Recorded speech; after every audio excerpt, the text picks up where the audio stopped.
Lecture. Nasa lecture ngayon tayo. Ang ganda oh. Grabe. Nice.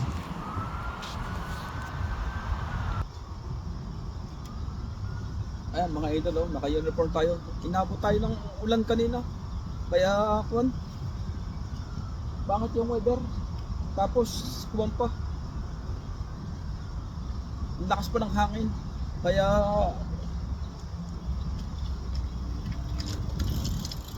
yeah, it's okay. Yeah. Thank you.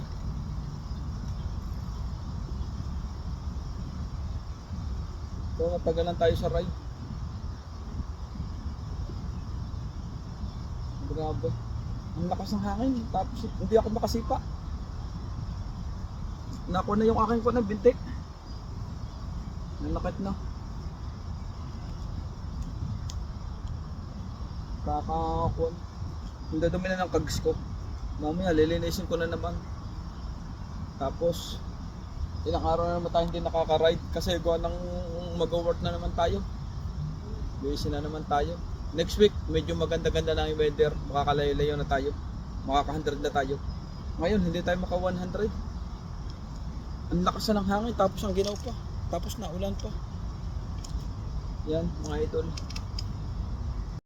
Yan mga idol oh. Pier to eh, pier. Wala nga yung barko. Umalis na. Tataas mga building oh. Grabe. Dami nagbabike. Yan oh. Dami nagwawalk, nagbabike.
mga boat.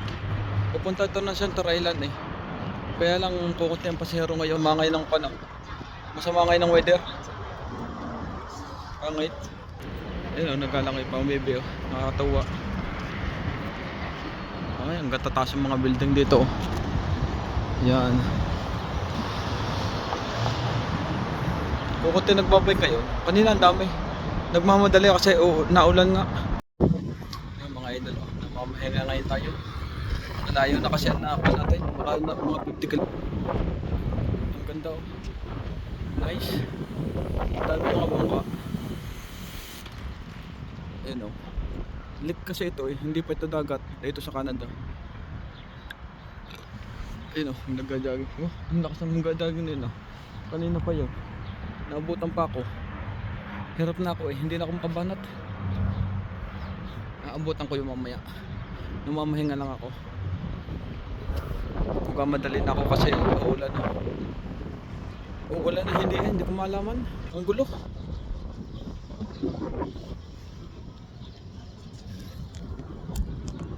Yan mga idol. Narito ngayon tayo namamahinga. Hiluti ko muna ang aking tuhod. Masakit. Nakakulo tayo ay nakalayo na. Bukas naman may work na lang tayo kaya okay lang. Isang linggo na naman tayo hindi makakabike. Visa na naman tayo sa work. Ganito dito sa Canada eh.